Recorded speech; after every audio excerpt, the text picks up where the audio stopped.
Good morning, Your Holiness, Good morning. uh, Now, eminent medical professionals and leaders of the industry. I am extremely humbled to be able to have this conversation with one of the greatest spiritual leaders of our times, His Holiness the Dalai Lama. This session is certainly a highlight for me in my career of over 3 decades in the pharmaceutical industry.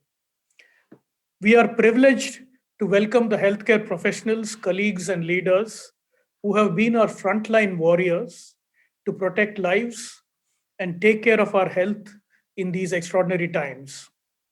We also have with us four leading lights of the medical profession: Dr. Nageshwar Reddy, Chairman and founder of Asian Institute of Gastroenterology; Dr. V. Mohan, of Dr. Mohan's Diabetes Specialties Center and a leading diabetologist; Amira Shah, an entrepreneur and managing director of Metropolis Healthcare; and Dr. Srinath Reddy, president of Public Health Foundation of India, and a very well-known personality in the medical profession. Of course, His Holiness Dalai Lama ji doesn't need any introduction. I'm grateful to him for this great privilege to present to the audience here. His Holiness, the 14th Dalai Lama Tenzin Gyatso, who describes himself as a simple Buddhist monk, uh, was awarded the Nobel Peace Prize in 1989. He has consistently advocated policies of nonviolence, compassion, even in the face of extreme aggression. He also became the first Nobel laureate to be recognized for his concern for global environmental problems. His Holiness has traveled to many countries, over 67 countries across all continents. He has received many, many recognitions, over 150 awards, including honorary doctorates, in recognition of his message of peace, non-violence, interreligious understanding, universal responsibility, and compassion. He has also co authored over 110 books. His life has been an inspiration to many of us. His practical wisdom, his perspective on meaning in our lives, compassion, and joy will help us become much more effective in our work in helping patients, as well as leading a meaningful life.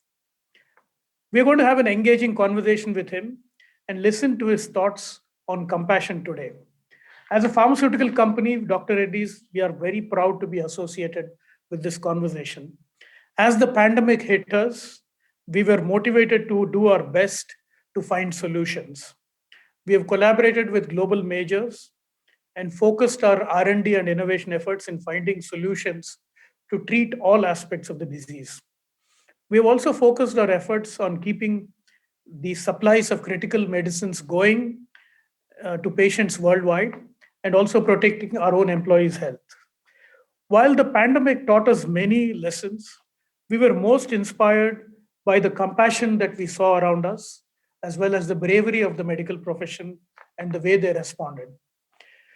Today's talk is part of our dialogues between healthcare practitioners in India and influential leaders from different arenas, organized by our foundation, the Dr. Reddy's Foundation for Health Education, titled Abhaya Talks.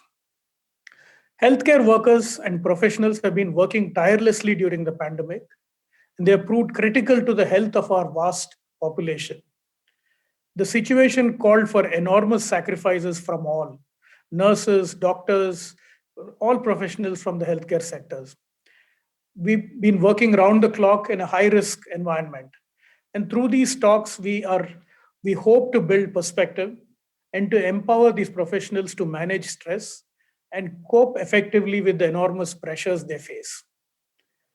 To begin with, I'd like to again wish your holiness a very happy 86th birthday. Your birthday was yesterday. We're one day late. Your life has been a living testimony of compassion, and you've been the most ardent champion of the emotion of compassion. In a world that seems to be indifferent, showing compassion to others in pain and suffering is quite a challenge for all of us. So before our senior medical professionals ask their questions, may I request Your Holiness to share your thoughts on compassion in healthcare for about 15, 20 minutes, and then we can ask the questions. Over to you, Your Holiness. Namaste.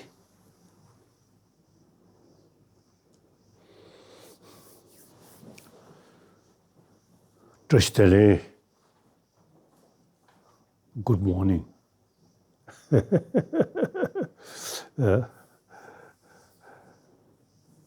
I really appreciate you give me this opportunity. So now India, as I always mention, India is my home. I born in Tibet, but most part of my life spent in this country. So, and then since 59, I came here. I really found very pleasant, peaceful. And as far as religions is concerned, religious harmony, really wonderful in this country. And then, of course, free media, newspaper. So whatever I felt, I thought, I can express, and it can reach not only within India, but also outside the world. So on top of that, I really feel proud that I'm guest of Indian government. I think now I'm longest guest of Indian government. But at least, you see, that guest never create a problem.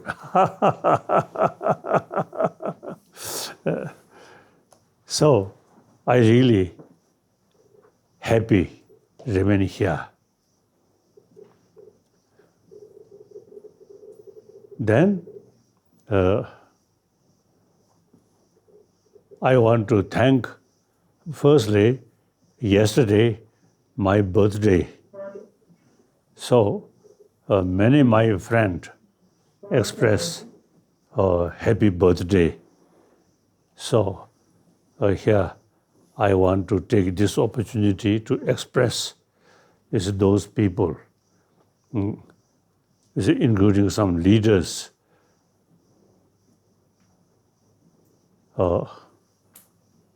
Like Karsa, Asala Karsa, America. Nancy Pelosi. Ka. Nancy Pelosi. Oh, Nancy Pelosi. Speaker. Oh, Senator. Speaker. Speaker. Since I know her, she's such a sort of just sort of lip service. She herself visit Tibet and talk some of the local Chinese leaders, and then come here. So I want to thank such my long-time supporters and friend. And then many other people,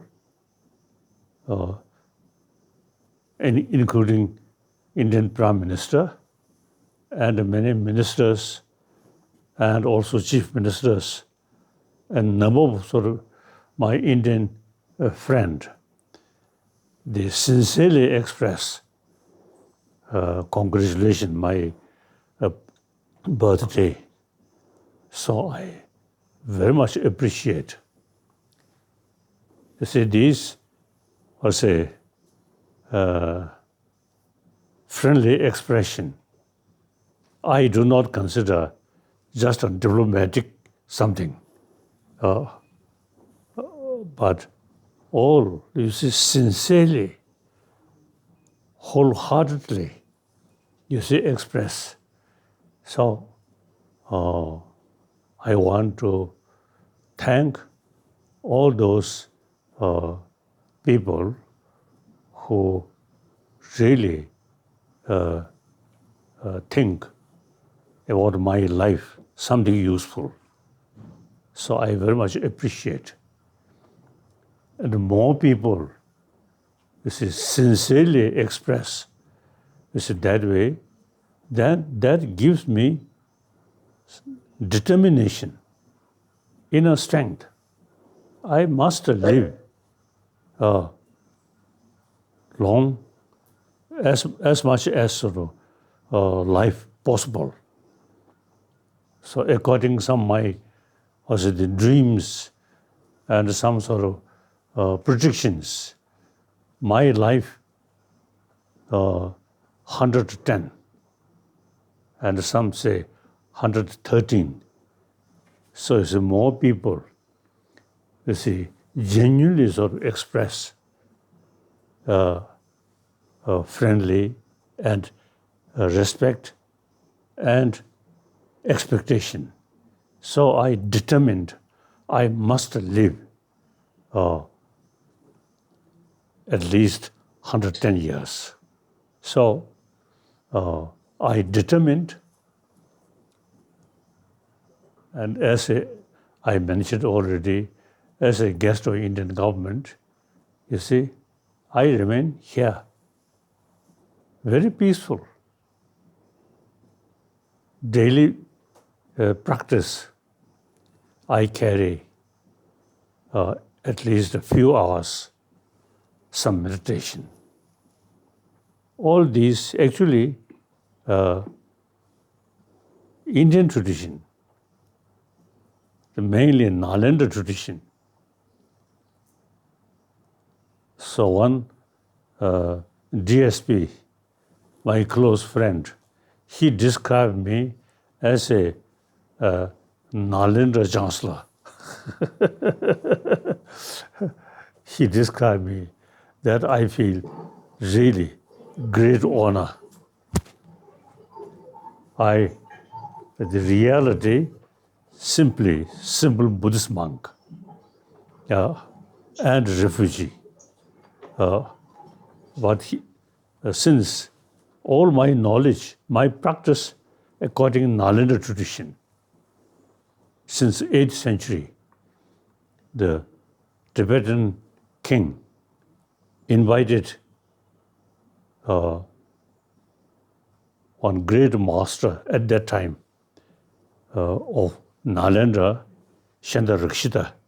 He invited. So he introduced Buddha Dharma according Nalanda tradition. So I consider a student or a little more exaggeration, a scholar of Nalanda tradition. So I think the friend DSP described me as a chancellor of Nalanda institution. So all these knowledge come from India. And philosophical, very sort of complicated, all based on sort of reasoning, so logical approach. Not only just a faith, but reason. So therefore, now last few decades, I have opportunity to meet with modern scientists. Some of them non-believer. We can discuss very easily. Since we not just faith, reasoning always. So as a result of a discussion with modern scientists in different fields, many of them very much appreciate about peace of mind. So modern scientist is mainly concerned about the brain, about the physical health, they have no particular sort of what's a method or how to keep peace of mind. So therefore, number of scientists, they really appreciate our sort of knowledge, how to tackle when our mind disturbed and how to keep peaceful mind. Not medicine, just thinking. So a number of scientists become my very close friend. And then meantime, I also learn from scientists, very useful. We traditionally a little bit too much faith. Our guru says, Buddha says. Now, according to Nalanda tradition, logical approach, then you see, we always use reason. Even you see certain Buddhist teaching, when we investigate some contradiction, then we have the right to reject even Buddha's own word. Buddha himself is made very clear, "Oh, my follower, monks, scholars should not accept my teaching out of faith, but rather thorough investigation." So my mind thinking, you see, very much sort of logical approach. So through that way, try to develop the strength of compassion, strength of karuna. You see, that truly antidote of anger, fear, jealousy. So, 1,000-year-old India's tradition, karuna, wonderful. Karuna, not just out of faith, but through reasoning. Then, the more deeper experience about karuna, then ahimsa automatically come. So India's 1,000-year-old, also the ahimsa and karuna, these two things truly my main practice. And then also look our world. We really need ahimsa and karuna. There are a lot of problems. Of course, the ecology problem, that's something different. Otherwise, many problems is our own creation. You see, due to lack of karuna, ahimsa. So therefore, I'm, as a guest of Indian government, up to now, last few decades, I totally dedicated to promote ahimsa and karuna. And remaining my life, I think at least 10, 20 years, I totally dedicated promotion of these two, ahimsa and karuna, with reason, not just faith. That also in sort of Indian tradition, secular, not just faith, through reasoning. So,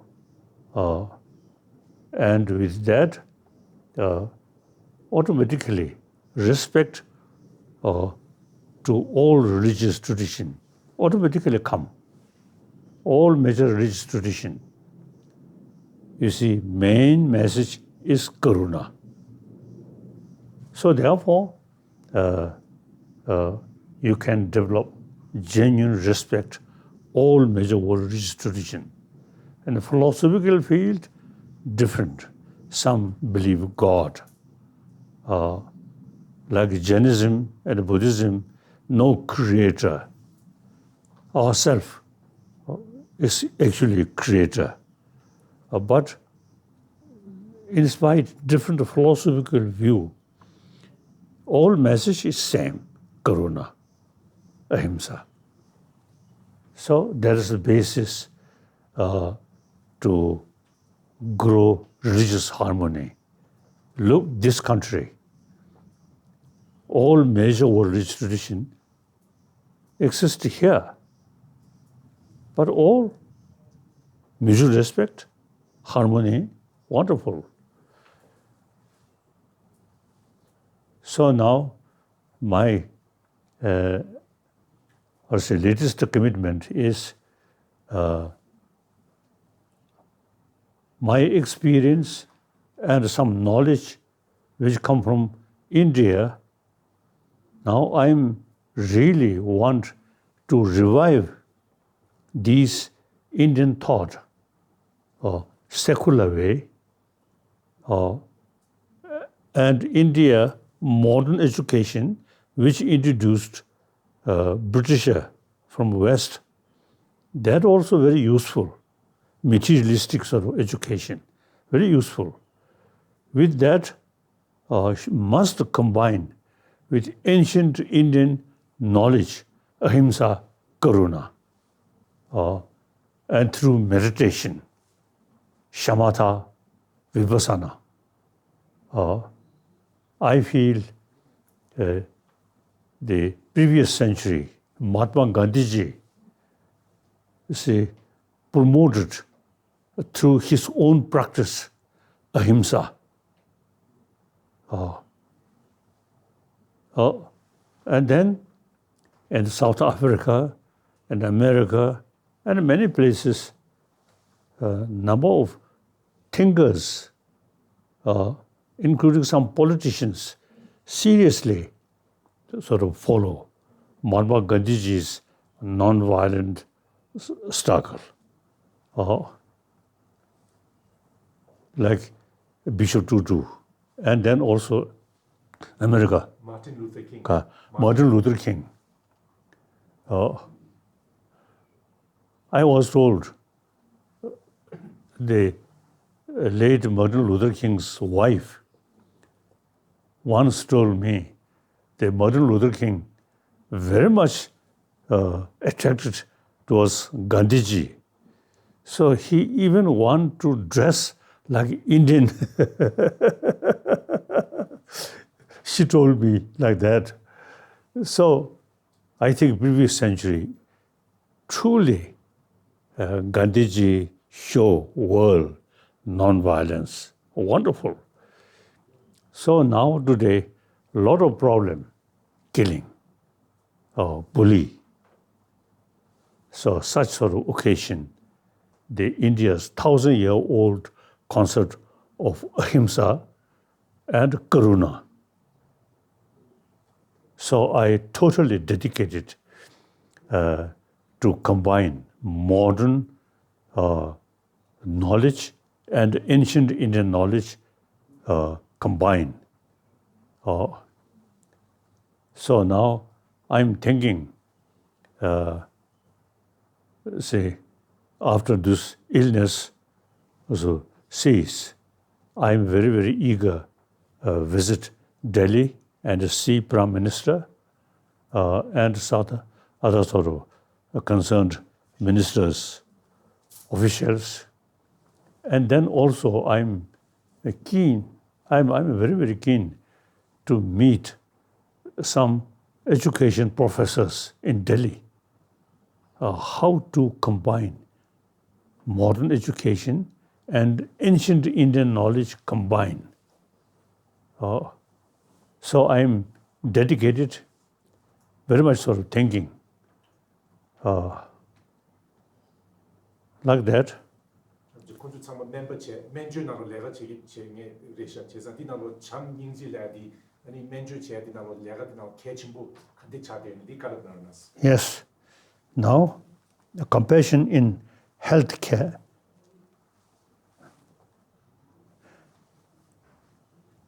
Healthcare, naturally,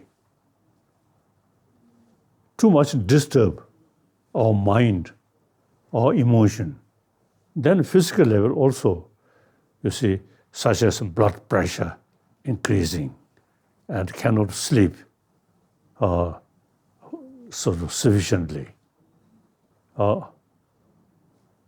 So peace of mind is the key factor for healthy body. So because peace of mind, so every night, 9 hours, very sound sleep. So that's something important. One time in East India, when I visited there, one minister from Delhi, he also visited there. So within few days, we become very close friend. Then one morning, he asked me about my sleep, about my rest. Then I told him, no worry, I always get 9 hours very sound sleep. Then a few hours meditation. Through that way, peace of mind develop. So no matter what surrounding, no matter what problem, I can keep peace of mind. Through that way, my health also quite good. Then his response, he as a politician, he only 4-5 hours sleep.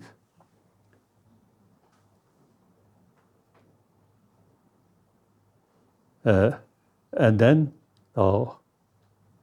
he really wish more sleep, like that. So I think sleep, even politicians or businessmen, women, I think everybody with this body, sleep very important.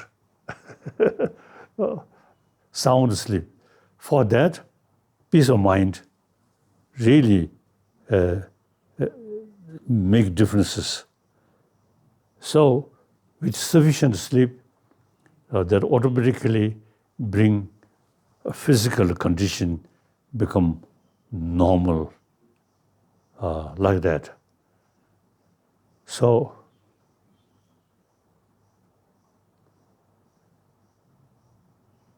now health, everybody take care one's own health. Now we should pay some attention. Health, physical health and mental peace, mental health, very close. So 1,000-year-old India's tradition, some meditation and meditate on karuna and ahimsa. So as I mentioned earlier, previous century, Mahatma Gandhiji really showed to the world non-violence. Now today, through education level, we should offer karuna and through meditation. So modern education and ancient Indian thought should combine. So now, some questions. Thank you very much for your very inspiring message. I'll start the question answer session and then we'll take it to some of our panelists. Today, a very large number of patients, doctors are unable to show empathy when they're treating the patient because of the pressure of time. There's a very heavy load on every doctor, so they have to be very fast in how they serve the patients. So my question is, how does a medical practitioner demonstrate compassion while dealing with such a large patient load in these busy times. Doctor spends hardly few minutes with a patient. In those few minutes, how can he communicate his compassion to the patient? As I mentioned earlier, if we think deeper level, any professions, you see, due to their work, a little sort of anxiety, some disturbance mind. Now here, compassionate mind, really immense help. So including doctors, you see, they should consider their work is something very sacred work, holy work, helping a patient. So especially the field of health, the doctor, nurses, they should consider their work is almost spiritual service. Not like some business or some,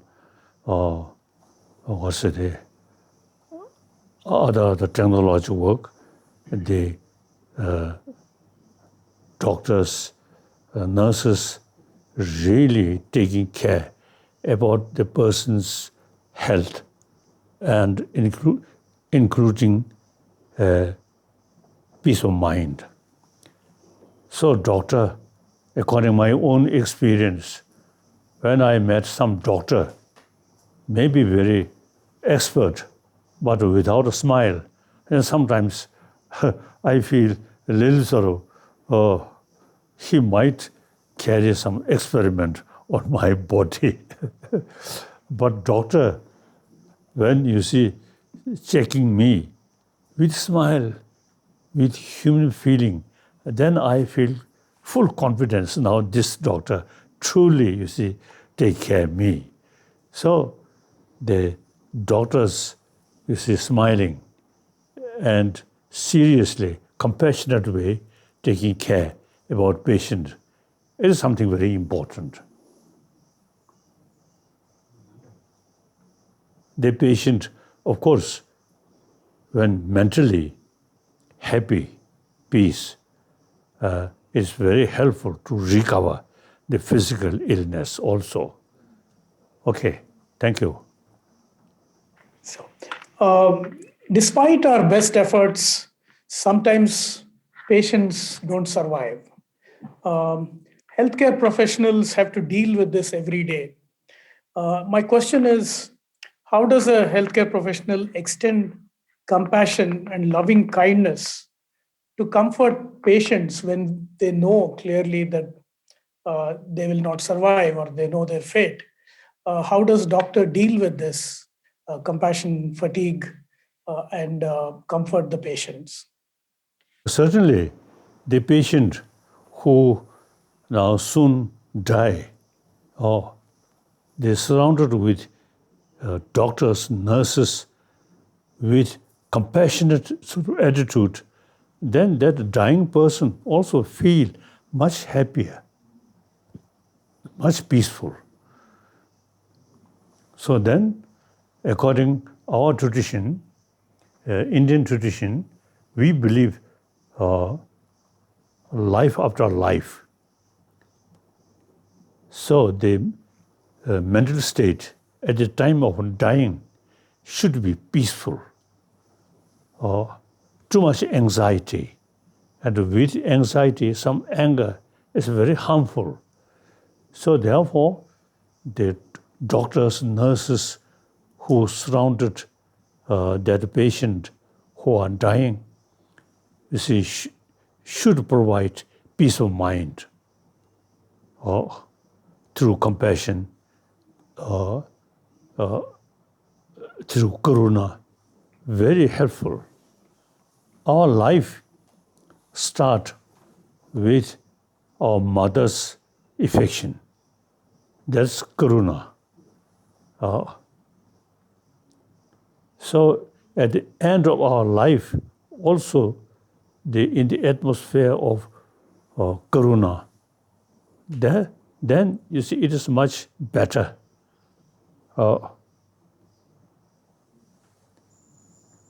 So, 1,000-year-old India's tradition, Karuna, is just beginning of our life and end of our life, very important. And then all between there, all our profession or work, you see, should carry with compassion or karuna and ahimsa.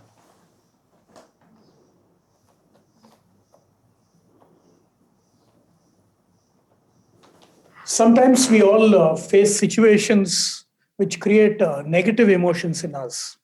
And these negative emotions stop us from thinking and behaving rationally and seeing situations in their true perspective. So, my question is, how can one control negative emotions and what can we do to minimize their influence on our actions? Yes, attachment and sorosity, anger is part of our life, part of our mind. But at the same time, on a physical level, similarly, on a physical level, mental level also, some emotion is antidote of anger and attachment. So we should pay attention about karuna, ahimsa, more conviction on our intelligence remain level, then automatically anger, attachment can reduce. So here, all those sort of attachment and anger, fear is part of the sentient being's emotion, including animal or birds. But then we have this unique brain, can analyze, can think, and particularly this country, over 1,000 years, you see, research work about ahimsa, about karuna. So now, as a human being, our brain should utilize and those emotions, such as anger and fear, how much damage. And antidote of that, karuna, or patience. These is how much useful. So therefore, here, our human intelligence, you see, must utilize what kind of emotion is harmful, what kind of emotion is benefit. Through that way, we can, at least we can balance these destructive emotion and constructive emotion. And here, a number of ancient Indian masters, in their writing, especially Shantadeva's writing, one great scholar and practitioner. You see, in his book, how harmful anger, hatred, and how useful compassion and forgiveness, these things. So you see, thinking, reasoning, use our human brain and right direction and really makes differences about our emotion. I also, my daily practice is thinking according to these Indian master's book. Very, very helpful, very helpful. And consider as a secular way. Although these texts are Buddhist texts, but we should take these secular way and practice. Okay. Thank you. The next question will be from Dr. D. Nageshwar Reddy, who's chairman of Asian Institute of Gastroenterology. He's a world-famous gastroenterologist and has many recognitions to his credit. Over to you, Dr. Nageshwar Reddy. Thank you, Prasad. Your Holiness, there is so much diversity of faiths across the world. Followers of each faith are passionate about theirs, and this includes medical professionals. My question is, keeping our faiths and beliefs intact, how can we bring about unity through a universal message? As I mentioned earlier, India is the example. So all world major religious traditions live together. And mutual respect, and sometimes mutual learning. That's one of India's tradition. Now you can see in India, all major world religious tradition here. Now, for example, among Muslim, Shia and Sunni, our neighbor, some problem. But I never heard among Indian Muslim, Shia and Sunni problem. I never heard. That's one example. So, the India, 1,000-year-old, according to Ahimsa and the Karuna, so different religious tradition is personal matter, and meantime respect others' religion. So that's India's very, very wonderful, rich tradition. This now time come should show outside world. Different religious tradition is personal matter. All religion is a carry message of karuna. So we should live together and mutual respect. India, over 1 billion population, religious harmony already there. So wonderful. So therefore,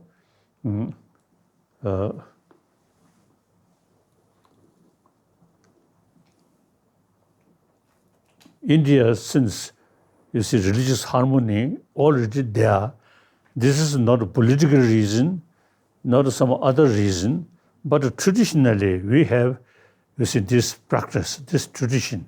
So must show outside the world. Now this moment, our next neighbor, Afghanistan, is sometimes some problem. And then also some Pakistanis. Actually, this is religious harmony. This India, the largest, second largest populated nation. Religious harmony, 1,000 years, already there. So now, some other small nations, I think, should follow India's tradition of religious harmony. I also committed promotion of religious harmony.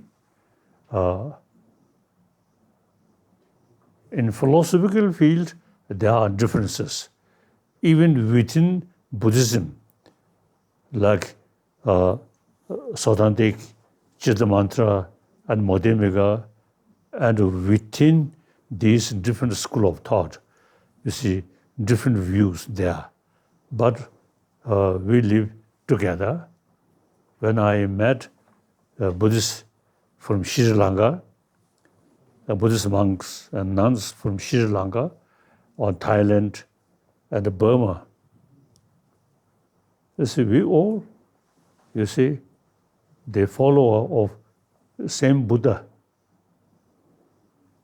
In philosophical field, there are differences. So that's personal matter. Basically, we all Buddhist. Similarly, other religious people. In philosophical field, differences. Some say there's God, some say no God. But that's personal matter. But all carry same message of karuna and message of ahimsa. So today, I think this world, there are some cases due to different religious tradition, some problem, then this such sort of situation, India's 1,000-year-old religious harmony should show other people. This inspired a lot of different problems. But as far as religious harmony is excellent. So we can show the world religious harmony. Okay. Thank you. The next question is from Dr. Mohan, who's chairman of Dr. Mohan's Diabetes Specialty Center and is also a world-famous diabetologist. Over to you, Dr. Mohan. Thank you, Prasad, for the opportunity. Your Holiness, let me at the outset wish you a belated happy birthday. May your wish of living not only to 100, yesterday I was reading in the newspapers that 130 years is going to become a possibility. So my greetings to you to continue to inspire us for several more decades.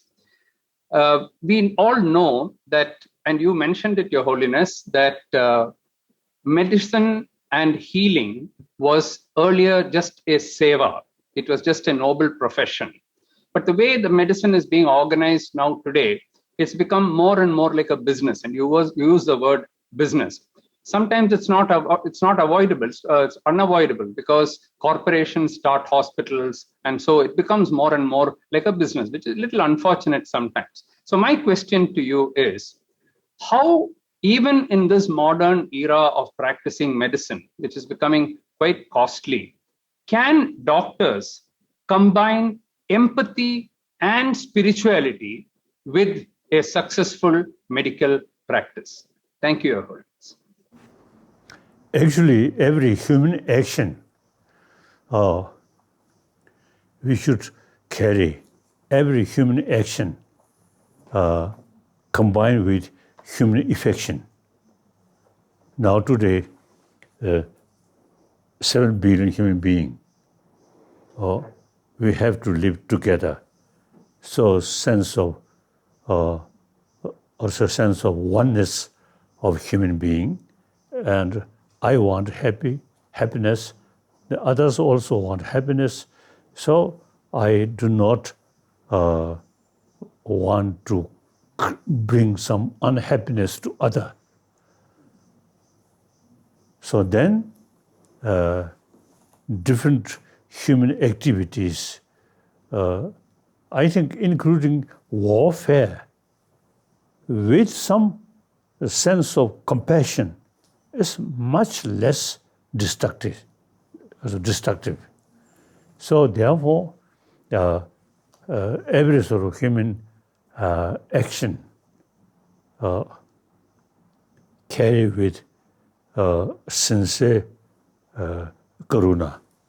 Now, so with that motivation, then honest or truthful always come. So, and doctor as a sort of profession, then their work itself is something helping other people, some very relevant with genuine sort of sense of concern of the patient's, or say, being. So, the doctor's profession is something very, very sort of also a close connection with sincere, compassionate motivation.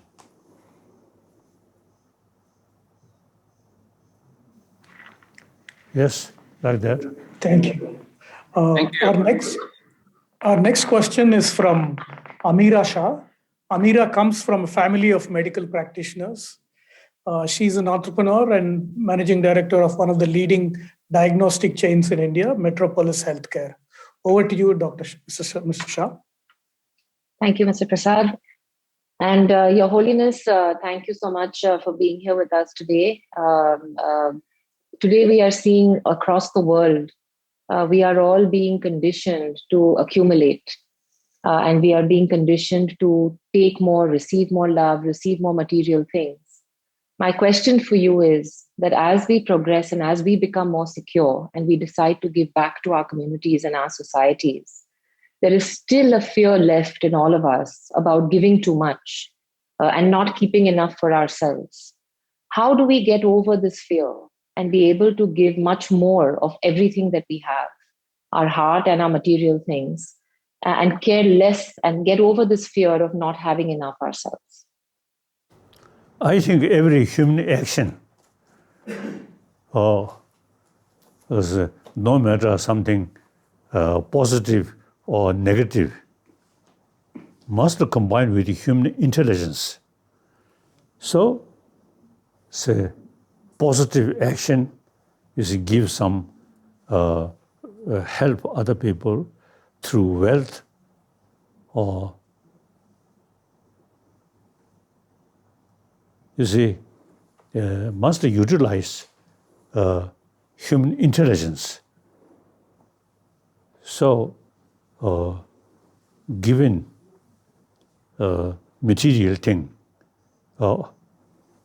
if, say, you see one person who always drink or too much and give more money, actually sort of suffering himself or herself. So better limited money. So similarly, and then people who too much sort of taking drug and give money, use too much drug, and actually harmful. So when we helping some material to other, so we should utilize our intelligence and judge whether that help long run, really helpful that person or not. So every human action also is, although your action, karuna action, should sort of combine with human intelligence and analyze situation. Human being, sometimes you see too much sort of sophisticated. One way show also the honest and helping other. And one way in deep inside too much selfish and ready to sacrifice others' well-being. So we must utilize human intelligence and analyze. Our compassion should be realistic compassion. Okay.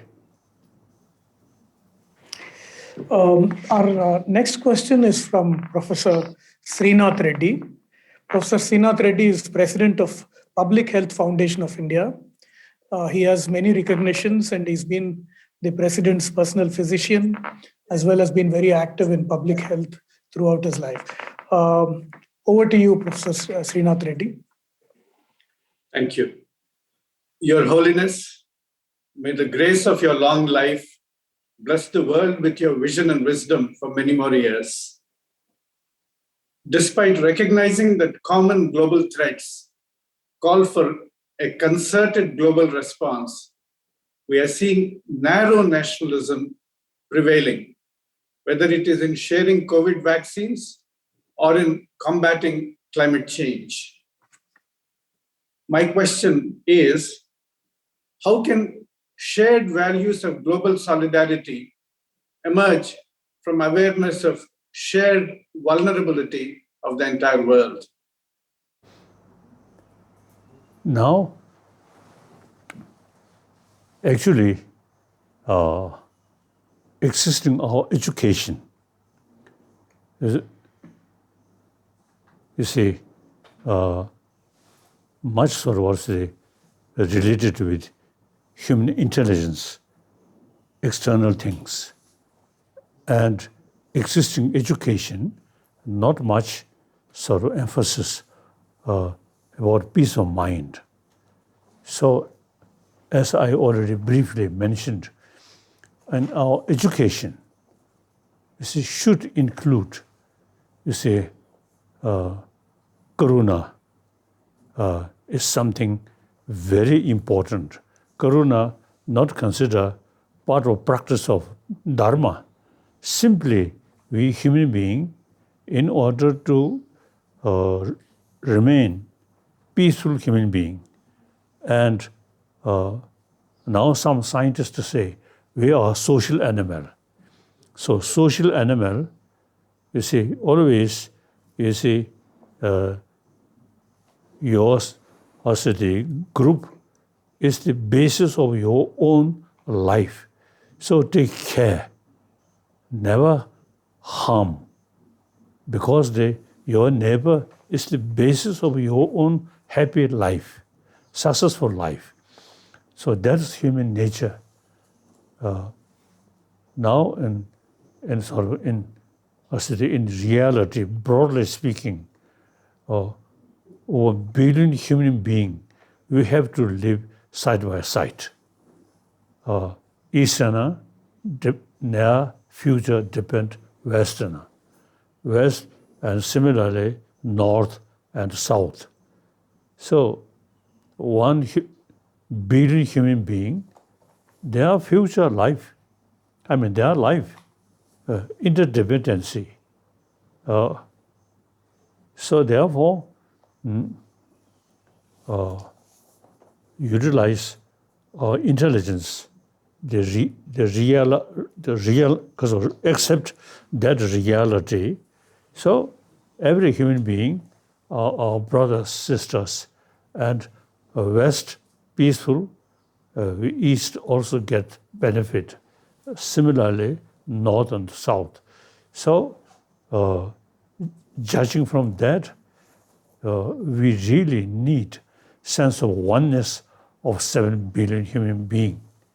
Then, now current some, illness, these worldwide, so all nations and people have sort of common responsibility to tackle, this problem. So all this very much related with sense of oneness of 7 billion human beings, and we have to live together side by side. I think now my nation and my group, that narrow-minded thinking is outdated. Now economically, global level, so economy, just my nation's economy is now, in order to think your own nation's economy, you have to think about a global economy. Similarly, the happy, pleasant community actually depend on rest of the human being. So you should think entire humanity as a member of one human family. So it is sort of outdated to think my nation, my people. No, we have to think humanity, like that. And in this respect, India I think already have the South Indian different culture, different language. So different state is in different language and some little sort of different also cultural heritage, but all live together as an Indian. So that sort of extent, whole world, we live together. We have to live sort of side by side, like that. Okay. Thank you. Medical professionals do their best, try to do their best for the patients. With the best of motivations, sometimes mistakes can happen. And these mistakes can be quite devastating for a patient. So, my question is, how does a medical professional deal with these kind of situations, and how do they cope when they realize they made a mistake? And how do they, deal with such a situation? I think sometimes it's one human being's mind. In any way, one individual. So, such case, concerned doctor together and some discuss and how to deal that particular patient. Then, through discussions, you will find, you see, the right method. Just one individual, sometimes inspired sincere motivation, it is possible to make wrong decisions like that. So discussion, very important. Okay. Thank you. So, Your Holiness, you say that compassion is not a sign of weakness, but a determination that demands action. Healthcare professionals are working relentlessly and often expose themselves and their families to high risks. So, my question is, what would be your message to help the healthcare workers to boost their determination to continue their duties in the face of adversity?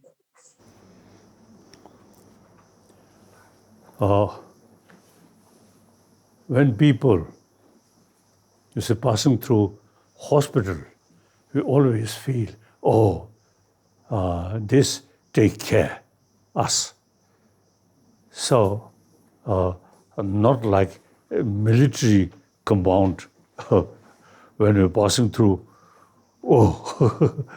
little sort of anxiety. When also the hospital, when we passing through, and we always feel, happy.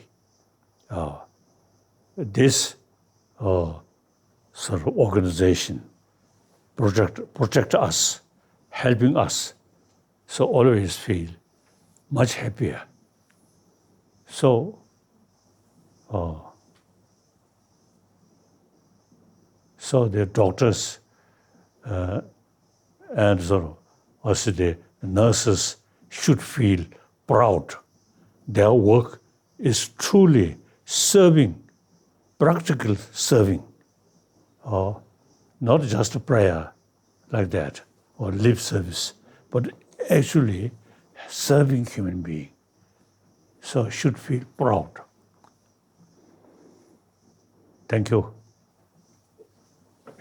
We have one last question from Dr. Nageshwar Reddy before we conclude the session. Thank you, Prasad. Your Holiness, many of our healthcare personnels have sacrificed their life to save others. It is the ultimate act of altruism and compassion in action. My question is, what is your message to the family and friends who are dealing with the death of their loved ones? Yes, those doctors, nurses who helping serious patient, due to that connection, and eventually the doctor, nurses themselves suffer And then his or her family member should feel proud or think more wider way.